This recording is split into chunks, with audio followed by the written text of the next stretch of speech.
ये है कायरो, जो कि ना सिर्फ इजिप्ट का कैपिटल बल्कि पूरे कंट्री का फाइनेंशियल और इकोनॉमिक हब भी है।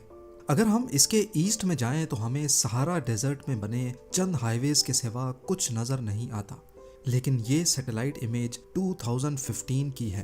तब से लेकर यहाँ बहुत कुछ बदल चुका है। इजिप्शियन गवर्नमेंट ने यहाँ रेगिस्तान के बीचों बीच इस पूरे एरिया को एक नया लुक देने का फैसला किया है।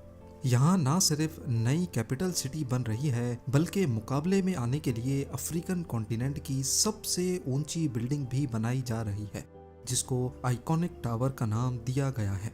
हत्ता के इजिप्ट ने अब दुबई को टक्कर देने की भी ठान ली है। 2030 से पहले इनको रेत के इस समंदर में बुर्ज खलीफा से भी ऊंची बिल्डिंग खड़ी करके दिखानी है। पर इस काम के लिए यही बंजर जगह क्यों चुनी गई और आखिर कायरो को रिप्लेस ही क्यों किया जा रहा है? पिछले 12 सालों से दुनिया की सबसे ऊंची बिल्डिंग का टाइटल बुर्ज खलीफा के पास है, लेकिन इससे पहले ये टाइटल पूरी दुनिया में इधर से उधर घूमता रहा है। 2004 से 2010 तक ये टाइटल ताइवान की टाइपाई 101 के पास था। इससे पहले मलेशिया में मौजूद पेट्रोनस टावर्स के पास, और पिछले 100 सालों में ये टाइटल सबसे ज्यादा वक्त तक करीब 25 सालों तक शिकागो में मौजूद सीयर्स टावर्स के पास था। पर अगर इससे भी पहले हिस्ट्री में देखा जाए तो दुनिया के सबसे ऊंचे स्ट्रक्चर का टाइटल 4000 सालों तक इजिप्ट के पिरामिड्स के पास रहा है। और अब इजिप्ट अपनी नई कैपिटल सिटी के जरिए वापस ये टाइटल अपने नाम करने जा रहा है। इस न्यू सिटी को फिलहाल कोई ऑफिशियल नाम तो नहीं दिया गया, लेकिन इसको न्यू एडमिनिस्ट्रेटिव कैपिटल या फिर NAC के नाम से याद किया जाता है। कंट्रीज का नए सिरे से पूरे के पूरे शहर बनाने में कोई नई बात नहीं है, और कई कंट्रीज तो पहले भी अपने कैपिटल सिटी चेंज कर चुकी हैं। 2024 में इंडोनेशिया अपना नया कैपिटल नुसंतारा के नाम से लॉन्च करके जकार्ता को रिप्लेस करने वाला है, क्योंकि जकार्ता दिन ब दिन डूब रहा है। दूसरी तरफ साउथ कोरिया बढ़ते हुए सी लेवल को देखते हुए एक पूरी फ्लोटिंग सिटी बना रहा है। लेकिन इजिप्ट के NAC को बनाने के पीछे कई रीजंस हैं, जिनमें सबसे बड़ा ट्रैफिक इशू है। कायरो को दुनिया की सबसे ज्यादा भीड़ भाड़ वाली सिटीज में शुमार किया जाता है। गूगल लाइव ट्रैफिक डेटा में कायरो सिटी को देखा जाए तो सुबह के वक्त भी यहाँ की 90% रोड्स पे आपको ट्रैफिक जैम मिलेगा। सिर्फ कायरो के आउटस्कर्ट्स में कुछ हाईवेज या एक्सप्रेसवेज ऐसे हैं जहां हमें कोई जैम नजर नहीं आ रहा, बाकी पूरा शहर ही या तो रेड या फिर ऑरेंज रोड्स शो कर रहा है। अब ऐसा होने की वजह क्या है? असल में इजिप्ट की 104 मिलियन पॉपुलेशन है, लेकिन हैरत अंगेज तौर पे इसकी 25% पॉपुलेशन सिर्फ इस हिस्से में रहती है जहां हमें हरियाली नजर आ रही है। जाहिर है वो और जाएंगे भी कहाँ। दुनिया का दस्तूर है कि पॉपुलेशन आबादी सिर्फ वहीं होती है जहां पानी होता है। इजिप्ट का 90% एरिया बंजर और वीरान सहारा से घिरा हुआ है, जहां पानी का नामो निशान भी नहीं मिलता। सिर्फ नाइल रिवर है जिसके आसपास पॉपुलेशन मिलती है। ये नाइल रिवर इथियोपिया और सूडान से होती हुई इजिप्ट में दाखिल होती है और फिर मेडिटेरेनियन सी में गिरने से पहले इजिप्ट के नॉर्थ में आकर मल्टीपल कैनाल्स में स्प्लिट हो जाती है। यही वजह है कि इजिप्ट के नॉर्थ में एग्रीकल्चर लैंड और पॉपुलेशन सबसे ज्यादा पाई जाती है। सिर्फ बढ़ती हुई पॉपुलेशन और ट्रैफिक जैम ही कायरो का मेन इशू नहीं है, बल्कि एक और भी वजह है जो इजिप्ट को सहारा के बीच में नई सिटी बनाने पर मजबूर कर रही है। दुनिया भर में हमने देखा होगा कि कैपिटल सिटीज में सारे गवर्नमेंट ऑफिसेज एक दूसरे के करीब होते हैं, फिर चाहे वो पार्लियामेंट हो, मिनिस्ट्री ऑफिसेज या फिर प्रेसिडेंशियल पैलेस। इजिप्ट के करंट कैपिटल कायरो में जितने भी स्टेट ऑफिसेज हैं जहां से पूरी कंट्री को ऑपरेट किया जाता है, वो पूरे शहर में फैले हुए हैं। इसका नुकसान ये है कि गवर्नमेंट ऑफिशियल्स को इस भीड़ में एक दूसरे से कनेक्ट होने में मुश्किल पेश आती है, और जब वो ट्रैवल करते हैं तो एक्स्ट्रा सिक्योरिटी की वजह से मजीद ट्रैफिक जैम हो जाता है। ना सिर्फ इतना, बल्कि इजिप्शियन पार्लियामेंट और शूरा असेंबली बिल्कुल तहरीर स्क्वायर से लगी हुई हैं। ये बहुत ही घनी आबादी वाला एरिया है जहां पर इतनी सेंसिटिव ऑफिसेज का होना किसी तरह से भी सूटेबल नहीं है। कई बार पुलिस को ये पूरा एरिया कॉर्डन ऑफ करना पड़ता है, जो पहले से जैम पैक्ड सिटी को मजीद मुसीबत में डाल देता है। इजिप्शियन गवर्नमेंट के पास अब इन मसलों पर काबू पाने के लिए नए शहर बनाने के सिवा और कोई ऑप्शन नहीं बचा था। उनका ख्याल था कि नए शहर बनाने से कायरो, जो कि कैपिटल सिटी है, वहां से लोड कम हो जाएगा। इसीलिए उन्होंने 1977 में नई सिटीज बनाने का सिलसिला शुरू किया। कायरो के इर्द गिर्द कई छोटी बड़ी सिटीज बनाई गईं, लेकिन फिर भी इजिप्ट की बढ़ती हुई पॉपुलेशन ने कैपिटल का पीछा नहीं छोड़ा। उसके बाद इजिप्ट ने कायरो के ईस्ट में ही न्यू कायरो सिटी बना डाली। लेकिन यहाँ भी इजिप्शियन गवर्नमेंट का प्लान बुरी तरह से फेल हुआ, क्योंकि अब इन सारी सिटीज ने मिलकर कायरो पर ही मजीद लोड बढ़ा दिया। आखिरकार 2015 में इजिप्शियन गवर्नमेंट ने फैसला किया कि अब वो कैपिटल सिटी को ही बदलने जा रहे हैं।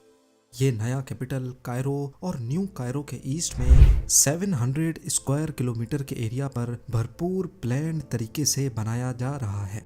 NAC की कंस्ट्रक्शन पे नज़र दौड़ाई जाए तो 7 सालों की कंस्ट्रक्शन के बाद इसका पहला फेज कंप्लीट होने पर है। यहाँ पर एक पूरी गवर्नमेंट डिस्ट्रिक्ट बनाई गई है, जहाँ पर सिर्फ स्टेट ऑफिसेज मौजूद होंगे। कायरो से पुराने ऑफिसेज पूरी तरह से यहाँ शिफ्ट हो जाएंगे। ऑफिशियल मिनिस्ट्रीज और नई पार्लियामेंट बिल्डिंग के साथ साथ यहाँ बहुत ही आलीशान रेजिडेंशियल पैलेस भी बनाया जा रहा है। गवर्नमेंट डिस्ट्रिक्ट के अलावा अल्ट्रा लग्जरी रेजिडेंशियल जोन भी इस कैपिटल का हिस्सा होंगे।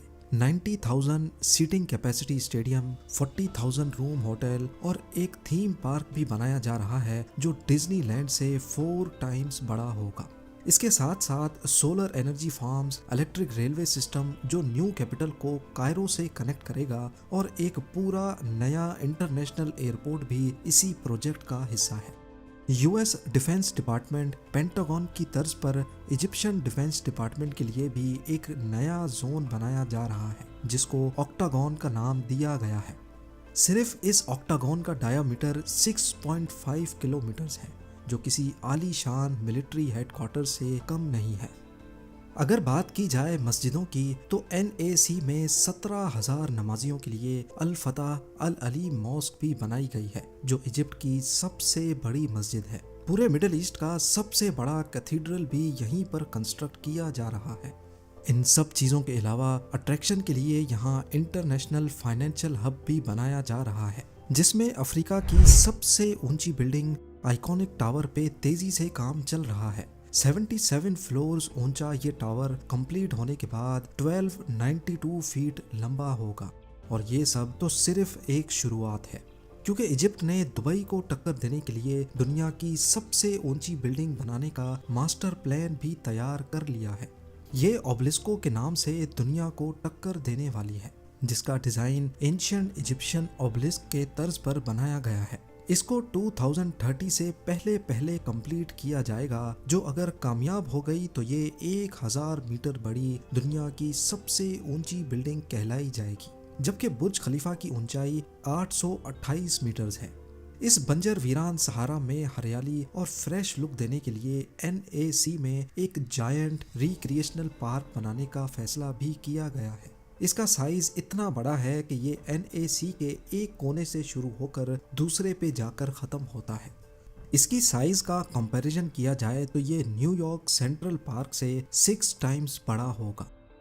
आजकल पूरी दुनिया में मेगा स्ट्रक्चर्स बनाने का फैशन चल पड़ा है। अरबों डॉलर्स बहाकर नए इंफ्रास्ट्रक्चर्स खड़े किए जा रहे हैं। एक एस्टीमेट के मुताबिक अभी तक इजिप्ट NAC पर 45 बिलियन डॉलर्स खर्च कर चुका है, जो तकरीबन 3700 अरब रुपए बनते हैं। लेकिन रेगिस्तान में ऊंचे तरीन स्ट्रक्चर्स बनाने में सबसे बड़ा मसला ये होता है कि यहाँ सब कुछ रेत के अंदर धंसता जाता है। स्ट्रक्चर्स को इस चीज से बचाने के लिए फाउंडेशन पे एक्स्ट्रा मेहनत करनी पड़ती है। चाइनीज इंजीनियर्स ने इस आइकॉनिक टावर की कंस्ट्रक्शन से पहले एक राफ्ट फाउंडेशन बनाई। ये एक बहुत ही बड़ा कंक्रीट का स्लैब होता है जो पूरे टावर का लोड रेत पर फैला देता है। 393 मीटर्स ऊंचे आइकॉनिक टावर का वजन बर्दाश्त करने के लिए 18,500 क्यूबिक मीटर कंक्रीट से ये फाउंडेशन बनाई गई। ये पूरे मिडिल ईस्ट में बनाई जाने वाली सबसे बड़ी फाउंडेशन थी। ना सिर्फ सबसे बड़ी, बल्कि ये हैरत अंगेज तौर पे बहुत तेज बनने वाली फाउंडेशन भी थी। सिर्फ 38 आवर्स में इंजीनियर्स ने 18,500 क्यूबिक मीटर कंक्रीट डालकर एक नया वर्ल्ड रिकॉर्ड भी बना लिया। फाउंडेशन के बाद 77 स्टोरीज को भी इंतहाई तेजी से सिर्फ एक साल के अंदर अंदर खड़ा कर लिया गया। आइकॉनिक टावर को 2023 के फर्स्ट हाफ में लॉन्च करने का इरादा किया जा रहा है। इजिप्ट अपना खोया हुआ टाइटल दुनिया से छीनने की दौड़ में उतर तो गया है, लेकिन क्या इनका मास्टर प्लान काम कर पाएगा कि नहीं, ये सब कुछ आने वाले सालों में क्लियर हो जाएगा। उम्मीद है जेम टीवी की ये वीडियो भी आप लोग भरपूर लाइक और शेयर करेंगे। आप लोगों के प्यार भरे कमेंट्स का बेहद शुक्रिया। मिलते हैं अगली शानदार वीडियो में।